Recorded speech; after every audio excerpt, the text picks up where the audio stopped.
Welcome to Crypto Bytes, the podcast where we find the latest news and information in the crypto space and break it down into bite-sized chunks.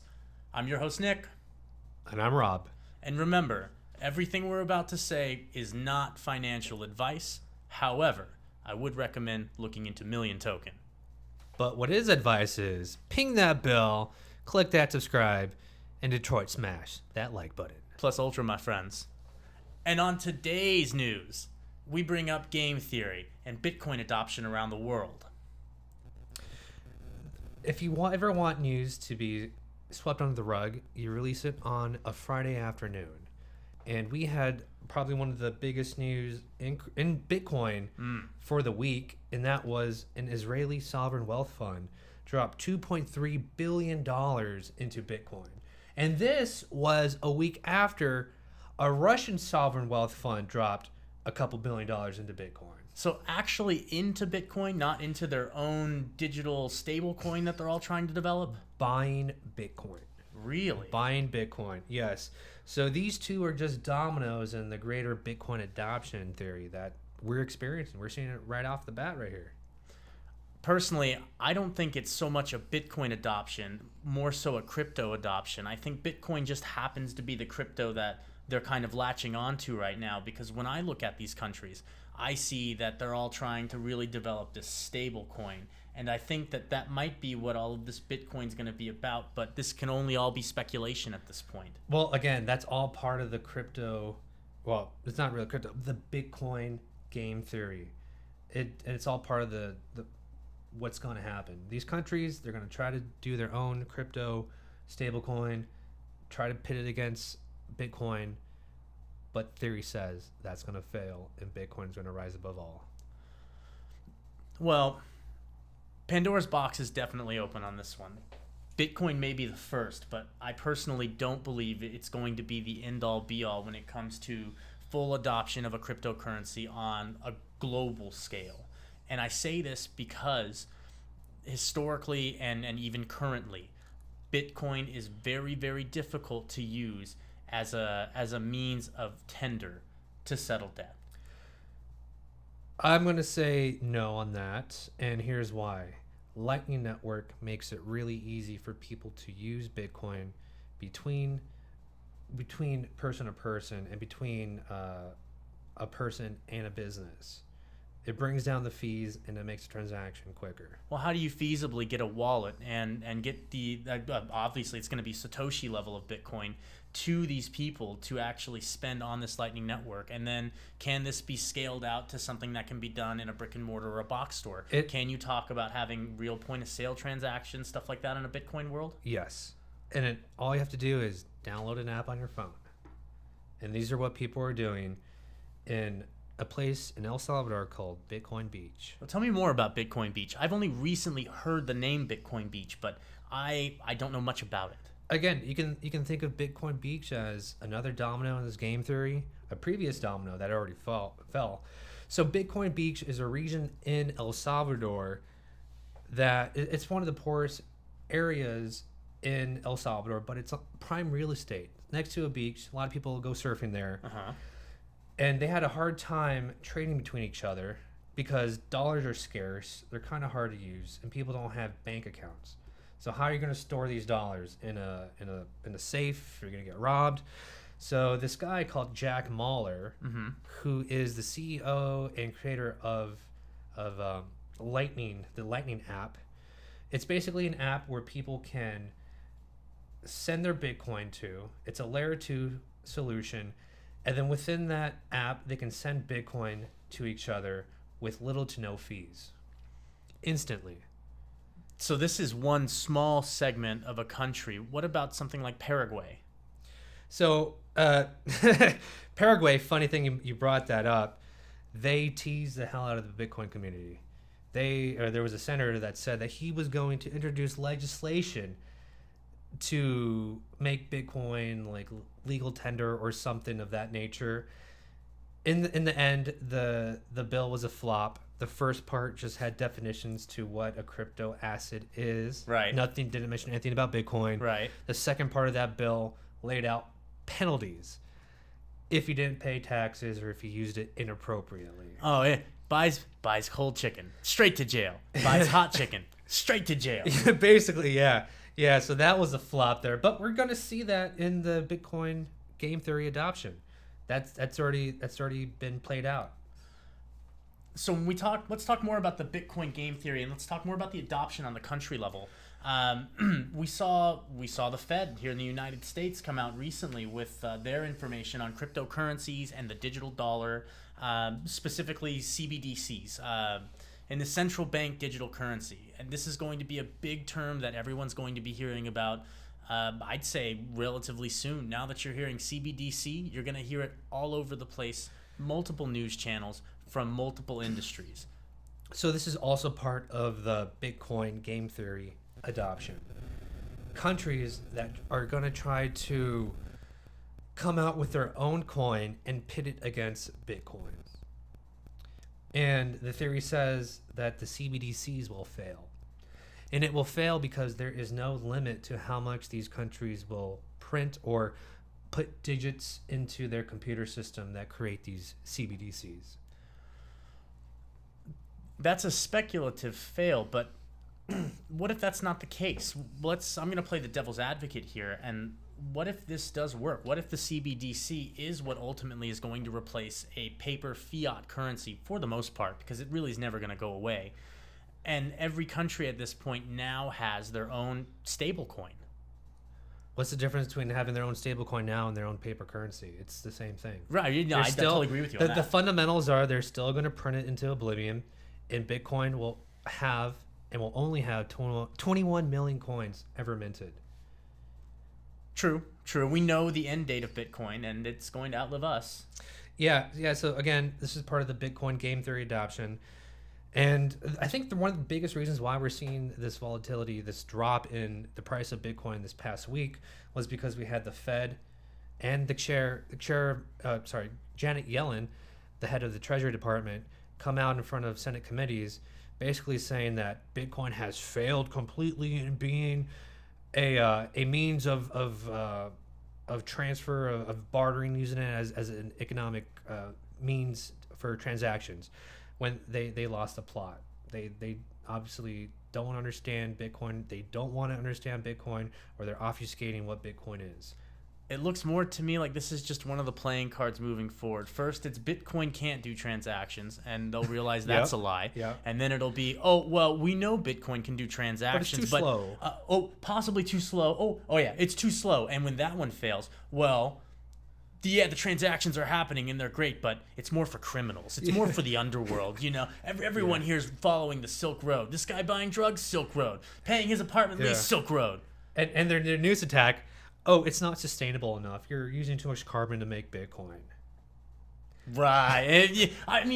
They're not wrong. Okay, there's a lot of power that goes into making Bitcoin. Sure, we're going through a lot of coal. And what they're doing is they're projecting everything they said negatively about Bitcoin.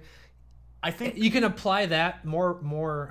I think what relatively it is, to it's a the dollar. Tactic. Like it's definitely a scare tactic. Yes. Powell on CBDCs. I'm legitimately undecided on whether the benefits outweigh everything else. The benefits, again, these people, they're printing the dollar into oblivion. People have a hard time saving. They're losing purchasing power on their dollar. There's a thing called shrinkflation. All right, it's a very real thing. If you take a look at a product you bought last year versus this year, you're going to see it's less. You're either paying the same price for less, or paying a higher price for less item in that bag or that container or whatever it is you're purchasing. Looking at you, Costco. Yeah. I was doing some research on the Federal Reserve website, and I was going through one of their recently released papers on emerging market economies and the strength of the United States dollar, and how our power of the dollar itself is completely relative to one of these emerging markets, and that the better our dollar stands, the better these other countries will succeed at creating this level of economy. I talk about this because we're going into a digital age of currency, and if the digital dollar is going to be there, if that's going to be in, if they decide this is what we're going to do, will that be the world reserve currency, or will it be just the United States dollar? Will the digital dollar be backed by the United States dollar? And then at that point, there isn't any difference between a digital dollar and the current form of the dollar we have now, right? They're both fiat. They're both backed by nothing. They're both going to get inflated into infinity, and it really is a race to the bottom. You know, they say the strength of the dollar, but it's really the weakness of the dollar. How slow can we stop the dollar from collapsing? one of the other things that was mentioned by the chair of the Fed and Janet Powell, Janet Yellen. Janet Yellen. I mean, they're one and the same. My they're bad. one entity. Who, It's you like know, Gotenks at this they're point. both Let's fuse them Fed together. chairs. They're both Fed chairs at one point. But they mentioned that they need the public support, and then they go straight into, Oh yes, the public support. we're going to need to talk to Congress. They're the public. We need public support to keep printing your dollars Congress. into infinity. That's what's going to happen. Well, I'll take a look at this. It's called the Bitcoin Standard. If countries just adopted Bitcoin, I'd say exported their monetary policy to Bitcoin, there wouldn't really be a means for the strength of the dollar. It'd just be people using Bitcoin. I see we're using the word Bitcoin a lot. I'm going to put on my conspiracy theorist hat here for a second. And I'm going to ask you a question coming from this standpoint. Yeah. What if there's something better? What if there's a cryptocurrency that beats Bitcoin in potentially market cap, maybe not even market cap? What if it's in its usability, its viability in all aspects, in industry, to something as simple as a person paying for lunch? What if that happens? I would say that you're part of, I would say you're glowing really hard right now. You're a glowy. Because Bitcoin came out at a perfect time, immaculate, and it's open source. You know the monetary policy. There isn't anything else that can beat Bitcoin. It would have already happened by now. Maybe as a store of wealth, but I mean, I can name a few crypto off the top of my head that beat Bitcoin in real world scenarios. But then you have the Lightning Network too. Yeah, but then again, well, I guess that does come back to everyone can build some kind of second layer onto Bitcoin or wrap it around something to make it work better. But we might run into the flaws of the future. You know, you can only get so far by wrapping. Why not just rebuild something native? What if we as a society came together and we developed something better? Or we all agreed upon a network to run it all off on. And I don't want to throw it like mention any network here, but if you're looking at the Cardano ecosystem, this is definitely going to be something that can run almost all of this natively without having to build wrappers, or having to have layer 2 solutions at this point. Although we obviously are going to need some, but I feel like they'll be more robust at that time. I would say probably, and it would be good competition for Bitcoin and its developers to start putting it into full gear. Because they've been really slow with rolling out. I mean, I think they can afford to be. Too big to fail, man. Too big to fail. They're not too big to fail. They think they're number one and nothing can overtake them, which is why they're kind of slow in their development. And their system is also sort of anarcho in nature. Archaic? No, anarchy. It's a bunch of anarchy there. Okay. Well, Cardano is somewhat centralized, less centralized now than it was before, but they're still centralized, rolling out their updates and their funding process. I mean, full disclosure, I like Cardano. I hold some Cardano, but I'll also hold Bitcoin. Full disclosure, if you guys want to donate to the podcast, we do run a Cardano stake pool. Ticker AGC, Argyros Crypto. Feel free to stake with us, please, if you want to donate to the podcast. Links in the information down below. Yeah, but I get to the point. What ease of use and all that jazz. I'm sure we've all heard this advertisement: crypto, the best money, people have created. Oh, or Bitcoin. Crypto.com. Bitcoin, the best money ever created. Well, since we're going into Crypto.com, let's break down some of these crypto cards. Yeah, and they all revolve around Bitcoin. I haven't seen any card as of yet. I think they all revolve around Bitcoin, possibly going into maybe a wallet as a reward. But let's be real here. If I want any kind of reward, I got to respect the crow. The crow. But you're not spending crow. What is crow? Well, Crypto.com. What's crow? So crow is let's call it the native token of Crypto.com. You'll be rewarded in crow. Okay. And then you can redeem your crow into Bitcoin. Let's back up a bit. So Crypto.com, they have some cards. A credit card and a debit card. Well, this is where the confusion comes in. It's basically a debit card. It's not a credit card. Everything says here, your Crypto.com credit card. It's not a credit card. So BlockFi has a credit card. Okay. Crypto.com has a debit card. And all of these cards are backed by Visa, right? So it is, Visa is, they're issuing the card for crypto. They're also issuing the card for BlockFi. As you know, and soon all of you guys will now know, personally, I think credit's the devil. So I try to use it as little as possible, but it's inescapable as an adult, at least here in the United States. So I try to stay away from these things. But tell the listeners a little bit more about these cards. Why should any one of them really want to go to a crypto-based card? And I know there are a few flavors out there. What do you think is going to be the best one? So I took a look at these cards, and for what they offer, it seems very lackluster. To me, it doesn't seem worth it to get any of these cards. Well, there's only one card that I would like, and it would be the Fold app card. Fold card. So if you take a look at these cards, they all offer cash back in Bitcoin. The Crypto.com, you get crow.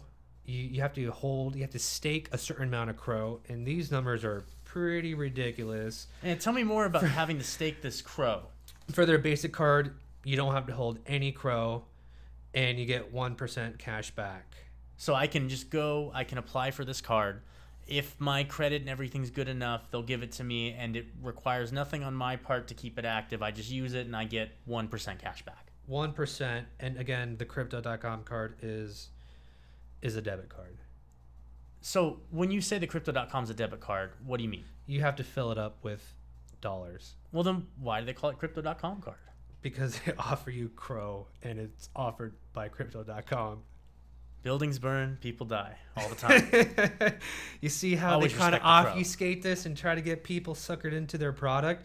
So the next tier up is you stake $400 worth of crow. How much is crow worth right now? And you get, it's probably around 12 to Look that 11 up. cents. You get 1% cash back. The next level up, you have to stake $4,000 worth of crow, and you get 1.5% back. Oh, you know what? Yeah, I'm sorry. I messed up there for a little bit. This is without staking crow. This is if you staked crow and then you removed your crow. So the next level up after that, it's 1.75, and then their top tier card is 2% cash back. That's without staking crow. If you're staking crow, if you're staking those numbers, you're gonna get like a boost in your percentage. 11 cents per crow. 5 to 2.5% from their top to their lower cards. Now, if you think about it, if you want to get like their middle tier card, $4,000, you have to stake it for 6 months, and then you have to keep that crow in order to use those benefits. $4,000 when there's, let's say, the Fold app, you can average between 1.5 to 2.5% on their basic card. On their basic card off their bonuses. So then it feels to me, at least with the Crypto.com cards, you're going to be walking around with a card that says Crypto.com, so you have that obvious bragging right. And on the same time, you're going to have to go in the back end and manage a cryptocurrency. So really, you're going to be using a card like you normally would. But now you get the mini game in the background to manage a cryptocurrency and see what that does for you. Realistically, maybe pay your Spotify bill. Yeah. That's basically what it is for. The Fold app, their premium card it's only $150 a year.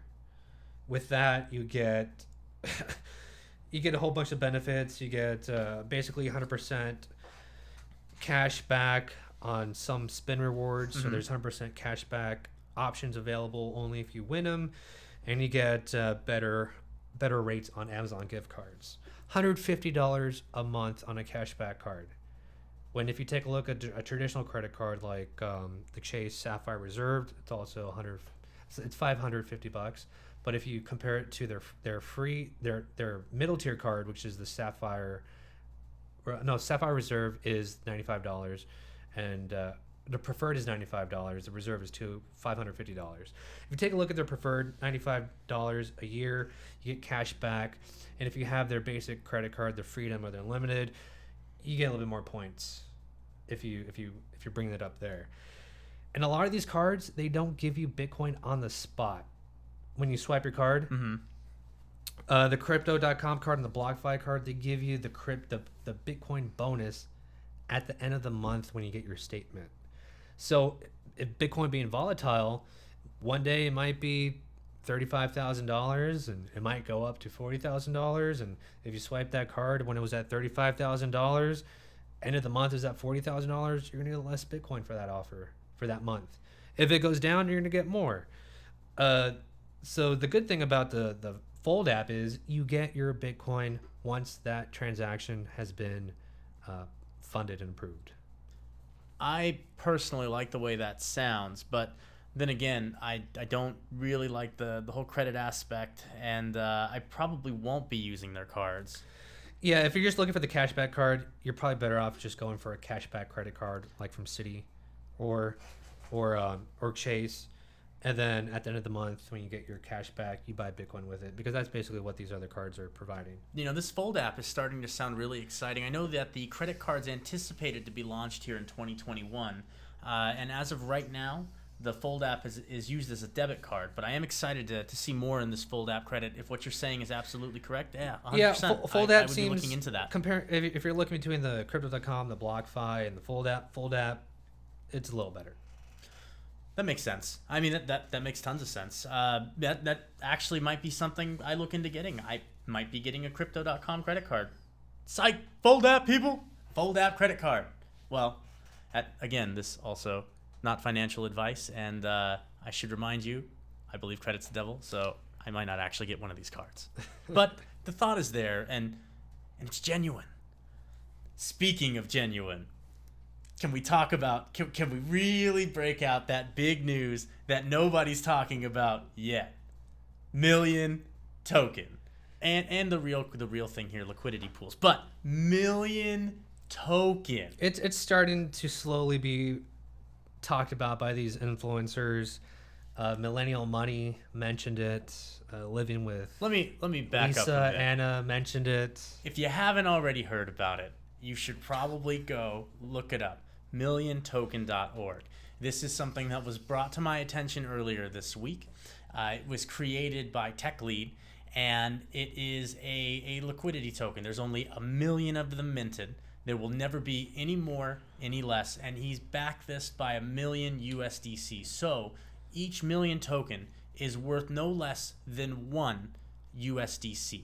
The token came out, I believe it was July 4th. I think it was July 1st, 3rd. actually. Beginning of the month, yeah. Was initially July 1st, and then I believe right around the 4th, people were saying it was going to be a rug pull, and everyone was saying, oh yeah, Tech Lead, he's scamming all these people. And then a few days later, we saw up in the 230s. Yeah. And we saw a full community providing liquidity to this token. A Discord server of people, a part of the Million Army, coming together and ensuring the token's life and the validity of it. So this tells me that this is completely different from all these liquidity pool tokens that I've seen that are just rug pools.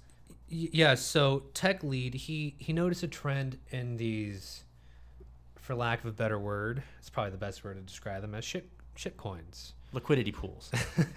Liquidity pools. He noticed a bunch of these coins being offered, released every other day, and then a week later to maybe a few days later, the liquidity gets pulled, and you just see like the spike in the chart, and then a giant red line all the way down to hell. So he said, I can do better. I'll show these people what a real coin looks like. So he put his money where his mouth is. His code is open source. Open source. It's not from an anonymous team. You know who he is, and there's public records on where he lives, obviously. So he said, yeah, this token is, I'm gonna back it with equivalent amount of USDC. And listen, guys, in all reality, this is a very, very ambitious project, and the aim here is to have at least each token be worth $1 million. And if you're not aiming that big, how are you ever going to get there? And he calls it a social experiment. It is not an investment. This is a social experiment. And I think the experiment is working. Yeah, can we talk about, in all seriousness, there was a recent YouTuber that had an interview with someone that made $1 million through Million Token. Yes. Recently. Yeah. So as for the experiment, it's teaching people about liquidity pools, how to use it, how to provide support, how to provide coins for it to go up.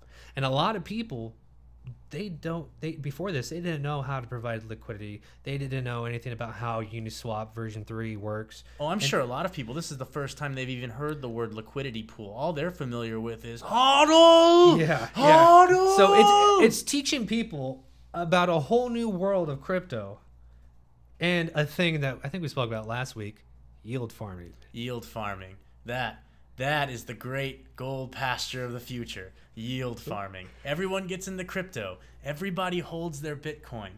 Start looking into liquidity pools. Really look into what yield farming is. Check out Uniswap. Play around version 3. In fact, I can tell you that if you really want a good real world scenario of figuring out adding liquidity into a pool and seeing, creating your range and figuring out how much you're going to put in and which coins, Million Token is a wonderful way to play around with adding liquidity. Go to Uniswap version 3. You can add in liquidity with Million Token and USDC, or Million Token and Ethereum. It is incredibly easy, and there are many videos on YouTube that will guide you through there. But watch how passive income can happen by just providing some crypto into these liquidity pools so that the conversions can happen.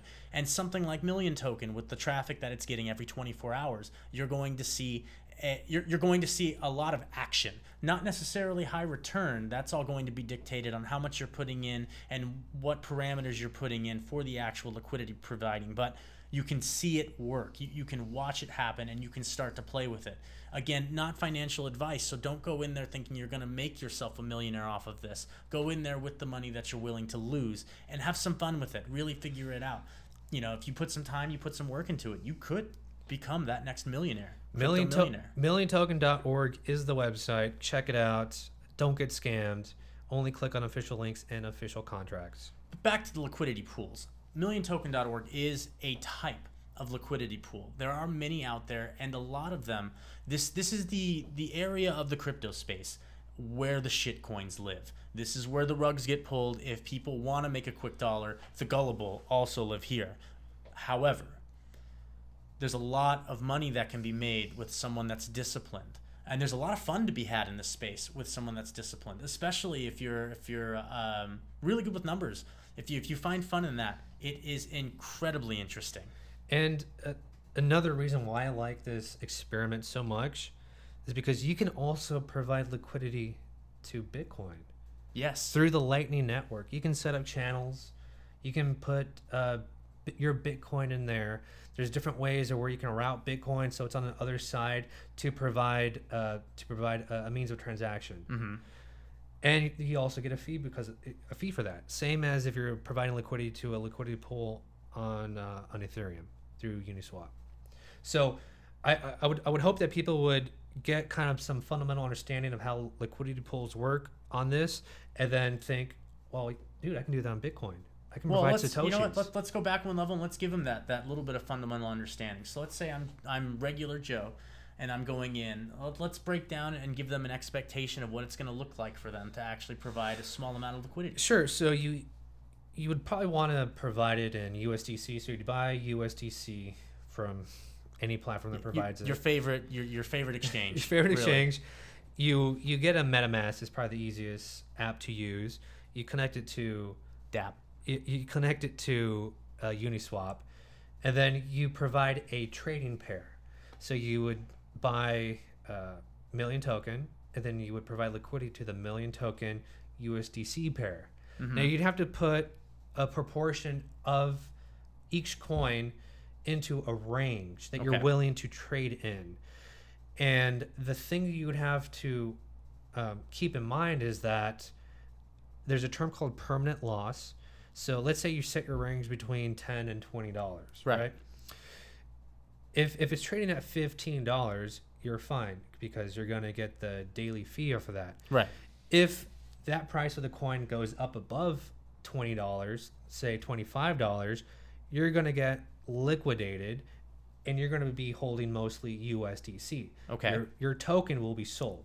If it falls below it, you're going to be buying that token all the way until it hits your bottom range, in which case your USDC will be sold for that token. So you'll be holding most of that token. You only get paid in between that range. And just like that, that's how a shitcoin rug gets pulled. It gets pulled if they're the creators add more tokens, air quote unlock tokens, dump them on their bag holders, which is what they are.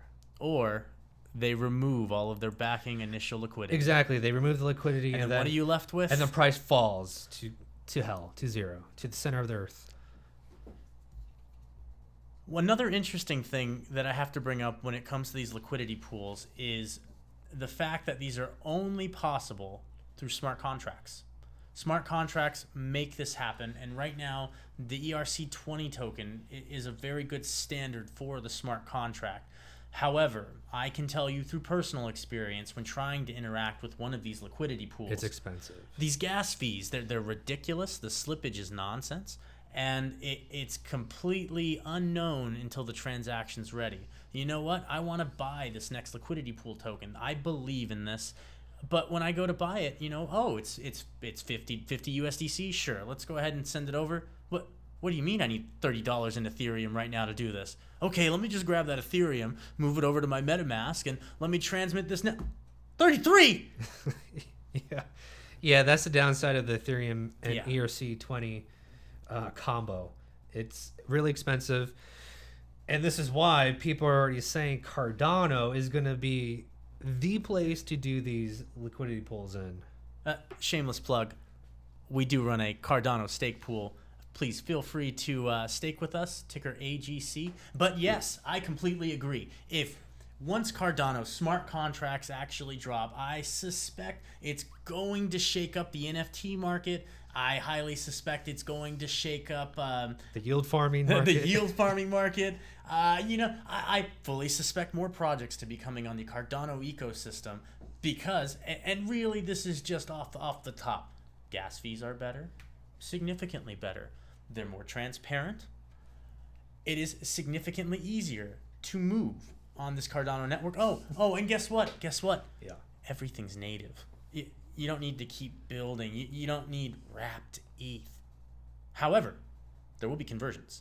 So ERC20 can be converted onto the Cardano ecosystem. So I'm excited to see stuff like liquidity pools and NFTs being launched with something like that backing. Oh, and if Million Token moves over to the Cardano network. Oh, who knows if that's going to be a thing? I can only get so hard. Calm down. Yeah. So August expected ship date for smart contracts on the Cardano network. Thank you for tuning in to Crypto Bytes. This is Nick. This is Rob. You guys enjoy the rest of your day and your week. Crypto Bytes signing out. Only the water from the Sparklets tap goes in there. And what ends up happening? What are you doing? Making coffee. The fuck is that? It's water. No, I shit in that. You grab it from over there. And that's not really the reason why. Really, the reason why is because Mineral deposits. I'm tired of cleaning fucking mineral deposits. Oh, our Keurig's broken. Yeah. All right. You're not getting a Keurig anymore. Now you're getting a drip machine. Well, this coffee tastes gross. Well, learn how to make a fucking cup of coffee then. You see the French press down there? You know why my coffee tastes good? And time.